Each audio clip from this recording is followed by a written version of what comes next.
Bonjour, messieurs, dames. Donc, nous sommes ici pour réagir à deux annonces quand même majeures du ministre Jolin Barrette. Tout d'abord, la question des tests des valeurs et ensuite la question du plan d'immigration du Québec, les cibles, les seuils d'immigration jusqu'en 2022. C'est quand même un sujet très important.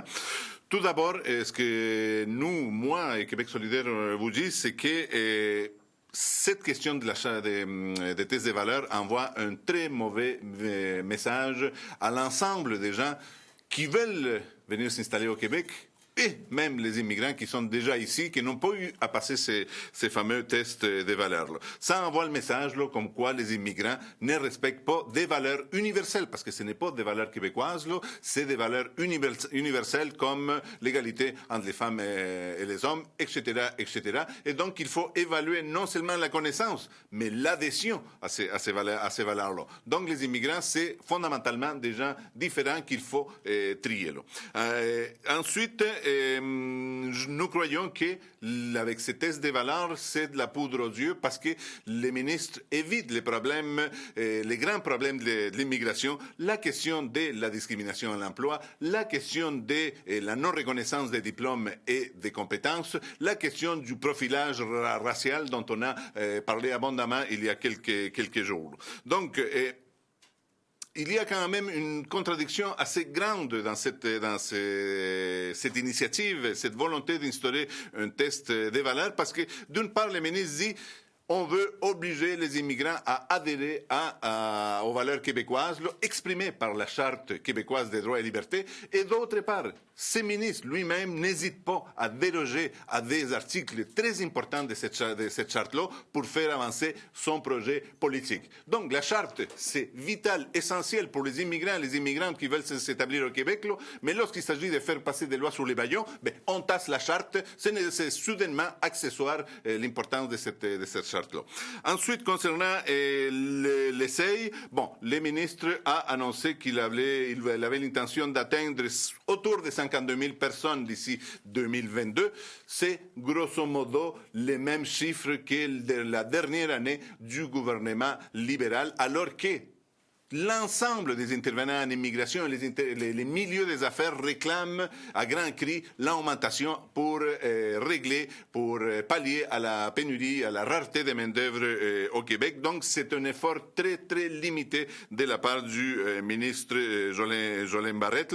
Des aspects qui nous paraissent très controversés dans les règlements annoncés. Par exemple, il va allonger dans le programme d'expérience québécoise, les PEC, il va allonger de 12 mois à 18 mois la période après laquelle, la période minimale à partir de laquelle les gens qui résident physiquement au Québec peuvent déposer une demande dans le cadre du programme d'expérience québécoise. Là. Il va faire dépendre l'étude de ces demandes-là selon la liste des diplômes des professions en demande au Québec, alors que cette liste-là change pratiquement à tous les ans, maximum à tous les 2 ans, et on sait que les processus d'immigration sont très, très longs. Ça va dépasser largement donc cette période-là. Donc, une personne qui dépose une demande dans un programme qui est en demande, un diplôme en demande au Québec, là, après l'étude de son dossier, son diplôme, sa profession ne sera plus en demande au Québec et ça va tomber à l'eau, cette demande-là. Et ensuite, ce qui nous paraît très problématique, c'est l'exigence pour les conjoints ou conjointes du requérant principal en immigration, dans le cadre du programme d'expérience québécoise, là, d'avoir un niveau 7 des connaissances du français. Ce qui est le niveau 7 est un niveau quand même pas mal élevé. Et ça va faire en sorte de rendre encore plus compliqué l'obtention du certificat de sélection du Québec là, pour les personnes qui résident déjà au Québec. Donc, il y a des aspects très problématiques dans les annonces faites par le ministre Jolin Barrette aujourd'hui. J'ai l'impression, M. le Président, que la CAQ a reculé par rapport à ce qui était proposé en campagne électorale. Je crois que, grosso modo, il continue dans la même voie. Donc, celle de faire de l'immigration, en quelque sorte, un sujet primordial, un problème qu'il faut régler, alors que ce n'est pas le cas. Et je pense qu'il continue fondamentalement sur la même voie. La CAQ instrumentalise les immigrants pour des points politiques? Tout à fait, tout à fait. Là. Écoutez, les tests de valeurs, est-ce que vous voyez un problème en sortant de l'Assemblée nationale, en vous promenant dans les principales villes du Québec, dans les campagnes? Est-ce que vous voyez une clameur populaire demandant un test de valeurs? Est-ce qu'il y a des cas manifestes des gens qui ne respectent pas les valeurs québécoises exprimées par la Charte des droits et libertés du Québec? Là? Non, ce n'est pas le cas. C'est un problème imaginaire, c'est de la poudre aux yeux, alors qu'il y a des problèmes autrement plus importants qu'il faut régler. Je les ai nommés: la discrimination en emploi, la non-reconnaissance des diplômes, les profilages raciaux, etc. D'entrée de jeu, que ce sont des valeurs universelles. Donc, ça ne serait pas difficile de demander aux gens d'adhérer à ces valeurs-là qui sont universelles?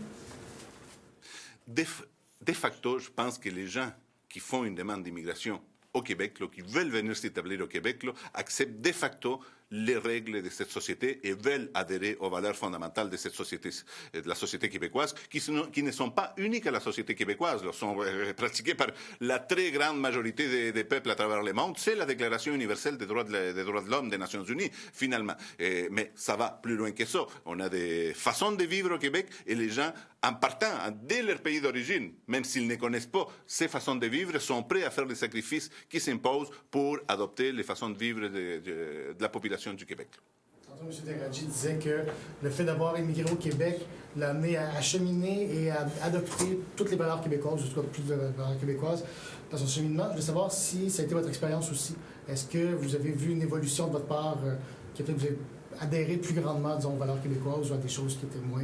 Tout à fait, c'était mon cas, et je pense que c'est le cas non seulement des personnes immigrantes qui doivent faire en quelque sorte un parcours accéléré, vous savez, là, mais c'est le cas de l'ensemble de la population du Québec, là, les gens qui sont nés ici. Vous savez, comment on vivait en 1970 au Québec, là, c'est complètement différent de comment on vit au Québec en 2019. Donc la population québécoise a avancé à travers les générations, et même une personne à travers sa vie évolue par rapport à différents phénomènes qui commencent à se produire. Et au début, on semble un peu déstabilisé. Ensuite, il y a une phase de compréhension. Et finalement, il y a une phase d'acceptation et de vivre pleinement ces valeurs-là. C'est le cas des personnes immigrantes, mais c'est le cas des personnes, de n'importe quelle personne au Québec. Vous avez parlé de valeurs universelles, de la Charte des droits et libertés de l'ONU, mais à votre avis, est-ce qu'il n'y a pas des valeurs vraiment qui sont québécoises? Vous semblez d'entrée de jeu là, établir le fait que c'est les mêmes valeurs partout sur cette bonne planète. Je crois que le Québec est une nation universaliste.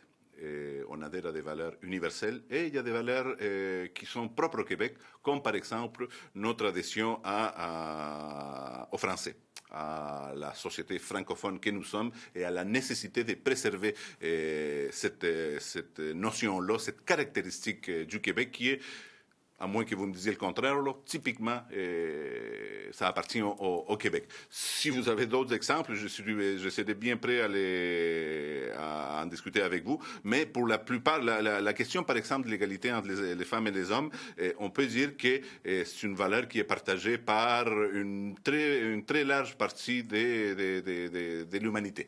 Évidemment, il y a toujours des individus qui ne partagent pas ces valeurs-là. Mais officiellement, au Québec, c'est une valeur qui est consacrée, comme dans presque la totalité des pays à travers le monde. C'est pas tout le monde qui adhère, par exemple, au mariage entre couples de même sexe, monsieur? Tout à fait. Tantôt, je vous parlais des phénomènes sociaux qui sont relativement nouveaux. C'en est un. La société est en train de faire un cheminement à travers pour ces notions-là. On a légiféré. On a fait des avancées très importantes. Maintenant, c'est un fait. On admet les mariages des personnes du même sexe ici au Québec. Ce n'est pas le cas de toutes les sociétés à travers le monde, j'en conviens, mais les personnes qui arrivent ici doivent respecter les lois du Québec. Et de facto, encore une fois, les personnes qui viennent ici sont prêtes à respecter les lois du Québec. Et voilà. Et sur quoi pour dire ça? Dis-toi. Que les gens qui émigrent au Québec, de facto, adhèrent à toutes les valeurs québécoises? Parce que c'est la logique même. C'est la logique même. Tu quelque chose pour prouver ça? Parce que j'ai de la difficulté à croire que quelqu'un qui émigre au Québec connaît tout le contexte historique qui fait en sorte qu'aujourd'hui, l'État canadien et québécois reconnaissent les unions, par exemple, entre des personnes de même sexe. C'est quelque chose de... Évidemment, on n'a pas... qui peut choquer, qui peut même choquer un nouvel arrivant. Je ne comprends pas pourquoi vous dites... Même des personnes ici, ce n'est pas universellement admis non plus.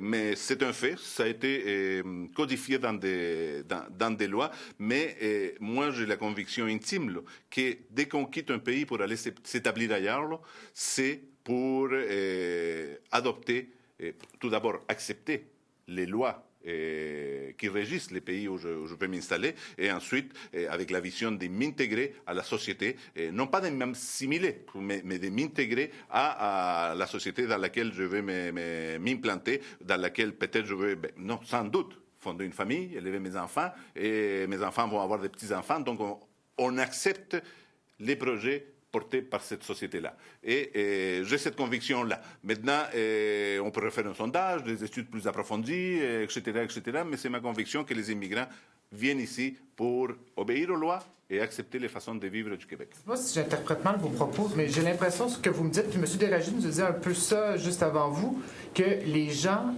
évoluent beaucoup aussi après leur arrivée au Québec. Mais tandis que le gouvernement, lui, semble voir si les gens sont déjà intégrés avant qu'ils arrivent au Québec. Est-ce qu'il y a un problème, là? Écoutez, vous savez, ça peut être un aspect assez problématique. M. Jolin Barrette et le premier ministre du Québec, François Legault, nous dit que le gouvernement du Québec est en train de faire la même chose qui se fait au niveau fédéral, avec les tests sur la préalable à l'obtention de la citoyenneté au serment à la reine. Bon. Et, une reine qui ne vit même pas au Québec ou au Canada, mais bon, ça c'est une autre histoire. Et, ceci étant dit, c'est une démarche qui arrive à l'aboutissement d'un processus. C'est un aval, disons. Là, il y a une différence fondamentale dans l'ordre des démarches, c'est que les tests de valeur arrivent au tout début. Même qu'une personne avant même d'arriver au Québec va devoir passer un petit cours par Internet, 90 minutes, j'ai entendu, et donc comprendre l'ensemble des valeurs, s'il y a quelque chose qui peut susciter des discussions, ce sont bien les valeurs, là, parce que bon, il y a toujours des nuances importantes, mais avant même d'arriver au Québec, avant même d'avoir vu 1 gramme de neige, cette personne-là doit se prononcer sur des aspects fondamentaux de notre vivre en commun. Ça me semble contradictoire parce que les gens apprennent en arrivant ici. Oui, ils adhèrent à des valeurs universelles, à des valeurs importantes, mais c'est ici que ces valeurs-là s'incarnent dans une façon de vivre et les gens apprennent en étant ici, en côtoyant des collègues de travail, des camarades d'école, en se trouvant un conjoint, une conjointe, etc. D'ailleurs, la meilleure façon, c'est en établissant des couples mixtes, là, mais, parce que là, on est étroitement en contact avec la culture d'accueil. Mais voilà, donc passer les tests au préalable, en amont, ça peut être problématique. Vous disiez tantôt qu'il y a même des gens nés au Québec qui voient les valeurs changer. Est-ce que vous avez l'impression qu'il y aurait des Québécois nés au Québec qui auraient de la misère à réussir ce test-là? Évidemment, on ne connaît pas les détails, mais vous comprenez ce que je veux dire. Écoutez, je crois que il faudrait le passer à... Oui, j'en connais personnellement des gens qui auraient de la difficulté, qui sont pas tout à fait d'accord avec certains énoncés ou certaines comment dire, nuances apportées par les valeurs, entre guillemets québécoises. Là. Ouais. Non. Personne du public, des élus? Non. Vous pensez à des élus, je comprends. Je pense à toutes sortes de gens un peu partout à travers la société.